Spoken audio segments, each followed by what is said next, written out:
হয়ে গেছে ইন্টারনেটের সাথে। সবচেয়ে লজ্জাস্কর জিনিস হচ্ছে কি, যিনি বন্ধ করেছেন তিনি প্রতি 5 মিনিট 10 মিনিট অন্তর ফেসবুকে পোস্ট দেন পলক, আর আমরা যারা দূরে আছি আমরা বসে বসে পড়তেছি।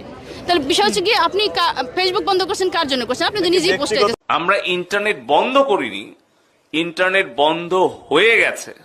ওরকমই দাঁড়ায় যে আপনার জন্য, আপনি দেশের প্রতিনিধিত্ব করছেন, আপনি বলছেন আপনি পারছেন না, অথচ আপনি নিজেই ব্যবহার করছেন সেটা, যে কি মদ জুয়া গাঁজা সবার জন্য হারাম, শুধু আমার জন্য হালাল, এরকম বিষয়টা।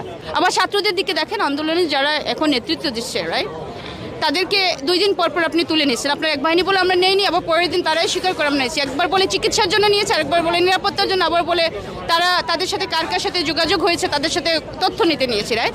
আপনি যখন নানা রকম বিভ্রান্তিমূলক খবর বলেন, তখন দেশের মানুষের মনে স্বাভাবিকভাবেই প্রশ্ন আসে যে এই দেশ আসলে চালায় কে? দেশে কি আসলেই কেউ কি আসলেই পরিচালক হিসাবে আসে, নাকি এটা